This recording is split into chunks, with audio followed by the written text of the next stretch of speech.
Kosovo sigue siendo una fuente de tensión en los Balcanes. País para algunos, provincia para otros, todavía su estatus no está asegurado.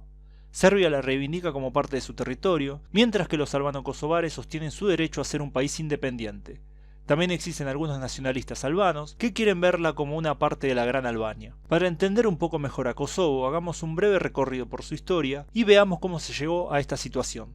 El territorio de Kosovo estuvo habitado desde hace más de 10.000 años, pero es hace unos 2.000 años que este territorio entra a la historia. Según los griegos, esta zona estaba poblada por una mezcla de ilirios y tracios llamados dardanios. El Imperio Romano conquista la zona y pasa a formar parte de la provincia de Iliria. Hacia el final del imperio, tribus eslavas comienzan a poblar la zona. Este territorio pasa a manos de Bulgaria y del Imperio Bizantino en sucesivas ocasiones. Con la consolidación del reino serbio, pasa a formar parte de él en el siglo XIII. Para esta época se supone que la mayoría de la población era de ese origen, habiendo también presentes búlgaros, valacos, albanos y otros pueblos, pero en muy pequeña proporción. También es en esta época que se construyen iglesias y monasterios cristianos ortodoxos. Al final de este periodo, Serbia alcanza su mayor proyección territorial de toda su historia, pero luego se fragmenta en distintos señoríos. Esto es aprovechado por los otomanos, que eran un poder ascendente en ese momento. En 1389 se produce en Kosovo un hecho fundamental que marcaría su historia: la batalla de Kosovo, entre serbios liderados por el príncipe Lazar Jebreljanović y los otomanos liderados por Murat I. Esta batalla termina con la muerte de ambos líderes y la derrota de los serbios, pero con grandes bajas del lado otomano. Los principados serbios se convierten en vasallos del Imperio Otomano. Esta batalla es vista como un hecho fundamental por el nacionalismo serbio, y Kosovo adquiere una importancia para dicha visión de la historia. Hay una segunda batalla en Kosovo en 1455 entre los húngaros y los otomanos, que también termina con una victoria otomana. Kosovo se convierte en un valiato, es decir, en una provincia del Imperio Otomano, y de hecho era mucho más grande territorialmente de lo que es ahora. Los turcos otomanos gobernaron durante 500 años esta zona.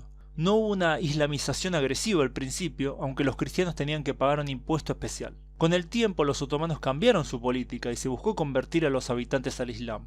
Los serbios se mantuvieron cristianos en su mayoría, aunque hubo algunos que se convirtieron. Los albanos fueron mucho más entusiastas y la mayoría se convirtió al Islam. Este proceso tomó mucho tiempo y tuvo como resultado que muchos serbios ortodoxos migraran hacia el norte, haciendo que el porcentaje de albaneses creciera. Esta albanización de Kosovo se acentuaría con la migración de albanos desde el oeste hacia esta zona. Ya en el siglo XIX los nacionalismos estaban creciendo en toda Europa. En los Balcanes el nacionalismo moderno crece aceleradamente. Tanto albanos como serbios comienzan a ver la situación política a través de una visión nacionalista, mientras que antes era una visión más confesional. Esta época está asignada por la decadencia del Imperio Otomano. Entre 1877 y 1878 se produce la Guerra Ruso-Otomana, que termina con el debilitamiento del poder turco en los Balcanes. Se produce una persecución y expulsión de las poblaciones musulmanas de muchos de los países de la zona. Entre ellos están muchos albanos musulmanes que fueron expulsados de Serbia y se refugiaron en Kosovo. Esto cambia el balance demográfico y les da a los albanos la mayoría. Los albanos fundan en Kosovo la Liga de Prizren, que busca unir a los valiatos de mayoría albana en uno solo para poder defender así mejor los intereses de esa nación y del imperio de los avances de las naciones cristianas. Esto es visto con desconfianza tanto por las naciones balcánicas como por los otomanos. Luego de la primera guerra balcánica entre el Imperio Otomano y los aliados Grecia, Bulgaria, Serbia y Montenegro, Kosovo es dividida entre estos dos últimos países. Luego de la Primera Guerra Mundial se establece el reino de Yugoslavia. Se inicia un programa de colonización de Kosovo para volverla más serbia. Decenas de miles de serbios van hacia la provincia y el balance demográfico vuelve a cambiar, aunque no queda claro si los serbios logran ser la mayoría. Ya en la Segunda Guerra Mundial, Yugoslavia es desmantelada y Kosovo cae bajo el control italiano y de sus aliados albaneses. Estos últimos llevaron a cabo una limpieza étnica y decenas de miles o más de serbios son asesinados o expulsados, haciendo que Kosovo sea aún más albanesa que antes. Con la derrota del Eje se establece un gobierno comunista en Yugoslavia. El líder del país, Tito, decide prohibir el regreso de los serbios expulsados y define los límites modernos de Kosovo. Con esta política buscaba evitar que las tensiones étnicas volvieran a subir. Al mismo tiempo, los albaneses que habían colaborado con los italianos son arrestados y miles de ellos fusilados por el gobierno yugoslavo. Durante el periodo comunista, la animosidad entre serbios y albanos se mantuvo. Kosovo se convierte en una provincia autónoma dentro de la República Socialista de Serbia. Gana un grado cada vez mayor de autonomía, aunque nunca llega a ser una república. La población albanesa crece más rápido que la serbia por una mayor natalidad y porque muchos serbios prefieren irse a otra parte por las constantes tensiones y la discriminación y esporádica violencia que sufren a mano de los albanos más extremistas. Con el fin de la era comunista, el líder Slobodan Milosevic, que era un miembro del Partido Comunista, hace un giro y se convierte en un líder nacionalista serbio. Da un discurso en Kosovo prometiendo defender a la minoría de origen serbio. Esto lo lleva a ganar las elecciones en Serbia y que, sumado a tensiones acumuladas en Yugoslavia, lleva a que distintas repúblicas quieran abandonar ese país.